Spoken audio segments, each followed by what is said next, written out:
Hello, everybody. Thank you very much for this invitation today. And my apologies for joining you via Zoom. I'm just shaking off a bit of a yucky flu. So I hope you've all been having a lovely day with lots of exciting conversations. So I thought I would present today on the theme of life history. And I've given my presentation the title of The Unexpected Gifts of Life History as an Ethnographic Method. So that's because I've used life histories as a key methodological approach across a few different ethnographic projects.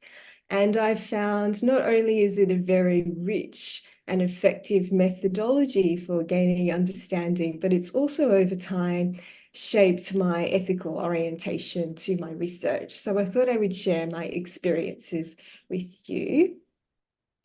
So briefly, I'm a medical anthropologist and I work primarily in Indonesia, doing ethnographic research on the health landscape in Indonesia. I have also done a little bit of work, research support work for public health agencies. But so far, I've carried out two big ethnographic projects in Indonesia. So the first was my doctoral research, which was in Aceh. So Aceh is in the westernmost province of Indonesia. And Aceh experienced a long period of political violence from 1977 to 2005. And I carried out my field work in 2007 and 2008. So it was about 2 years following the resolution of the peace process, 2 years following the peace agreement. And my PhD work was an ethnographic project based around women's life histories and looking at experiences of violence and Archimedes' conceptualizations of trauma and bravery and resilience. And also bringing that into a conversation about healthcare and mental health care and perceptions of medicine and the state. And then more recently, I've also carried out quite a large project in Yogyakarta in central Java.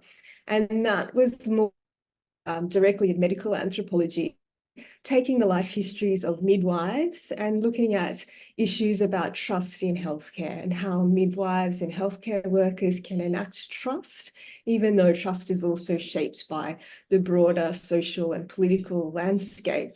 And again, I used life histories as the key methodological approach also, but this time with midwives. So I thought I'd go through today, I've pulled out what I think are the 5 key benefits that I have experienced over time using life histories in these different approaches. And then I have 2 sort of points of caution, I suppose, to share about what some things to look out for in terms of the ethical implications of using life histories. And then I have 1 or possibly 2 stories to share of examples of life histories. So the first key benefit that I have found is actually probably the most pragmatic and practical, but in some ways it feels to me like it's quite substantive. And that's that carrying out life histories is very transparent. It's a very grounded methodology, and it really helps to clarify the relationship, the research project and the relationship between me as a researcher and the individual research participants as well as the community. So I found it to be very transparent and accessible. So carrying out formal interviews, it certainly helps to make it sure that it's really clear to the participant that it is a research project. And when any sort of blurry boundaries arise, as they often do in life, and particularly in ethnographic research, having a long recorded interview to come back to helps to create transparency. But also compared to other kinds of interview methodologies that I've used, I found that life histories, it's much easier to allow the research participant to take a very active role in leading the interview. And then at the same time, it's much easier for me to be much more passive and really open to learning from the research participant and to having them guide me to the areas that are really have been important to them.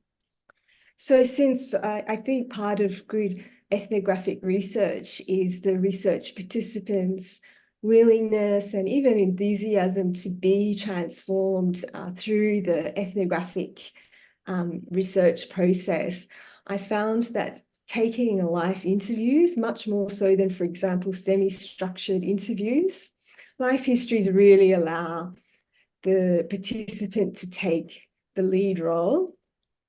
And in that way, first of all, it's often much more, it feels less invasive and more empowering.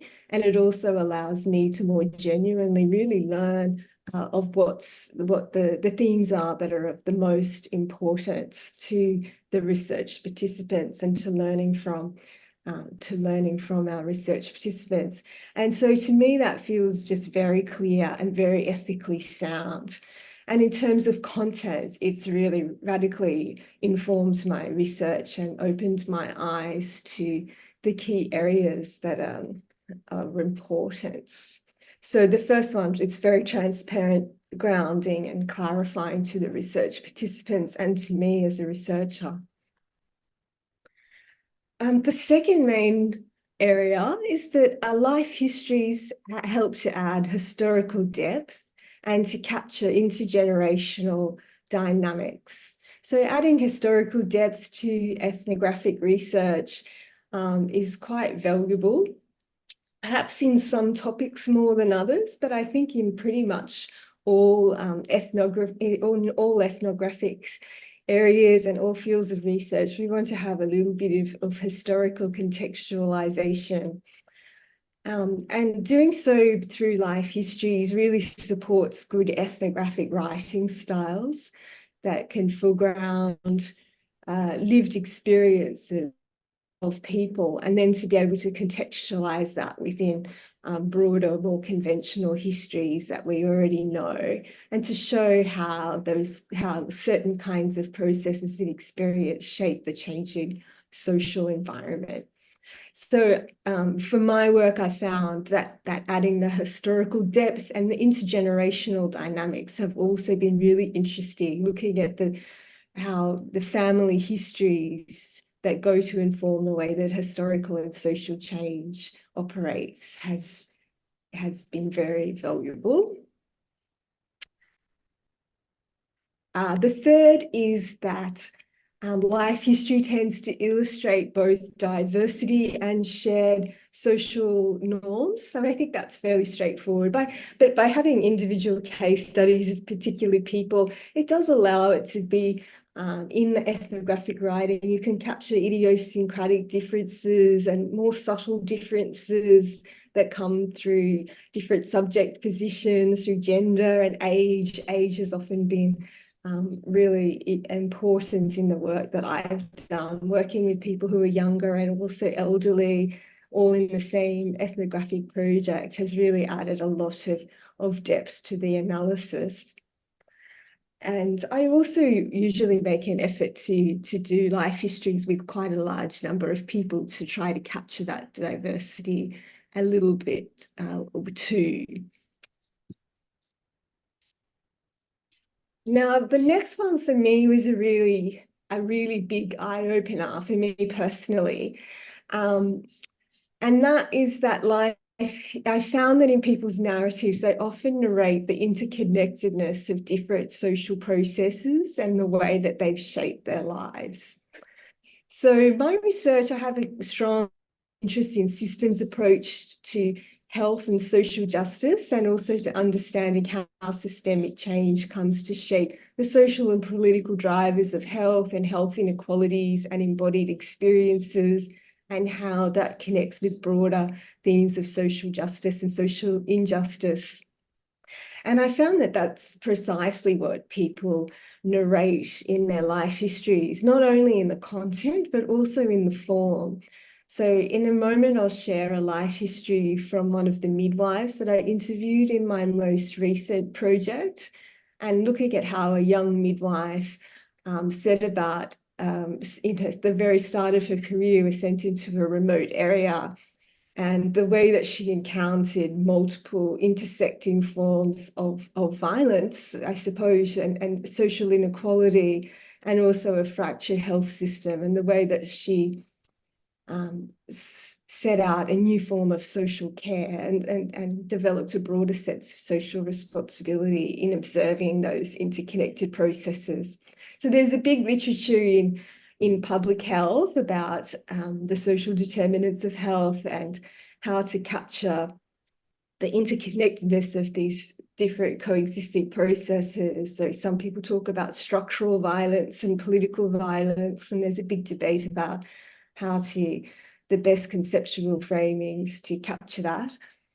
And there's also in public health as well, the social determinants of health or intersectional violence. And we're always trying to figure out better conceptual framings to talk about the relationship between health and social inequality.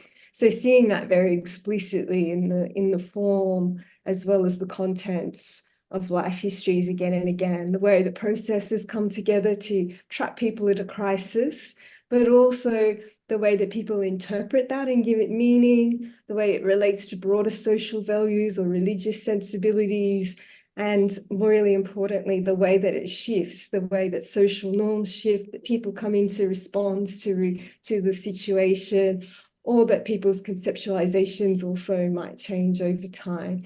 So for me personally, that's really close to my core conceptual interests, and also the main sort of ethical orientation of my own work, writing about health and social justice. So that for me was a green light that life history is a very useful methodology to be able to uncover that and to see those processes and how they operate in ways that are meaningful to my research participants in Indonesia particularly. And finally, I feel that life histories really help to humanize academic writing. So particularly in my public health work, I found that that's quite valuable. I think often anthropologists will include fairly descriptive, very rich descriptions of people's lives, but in public health, that is still it's still fairly unusual. So for me, that is also a really rich, valuable element of using life histories. Now, I have a feeling that I'm running out of time, so I'm just going to really briefly, oh, 2 minutes. I can't see, sorry. 2 minutes? Can you hear me? I can hear you now, okay. It's 2 minutes. Okay, thank you. Thank you. I'm just going to go straight to the story. Excuse me, the tech makes it a little bit disconnected.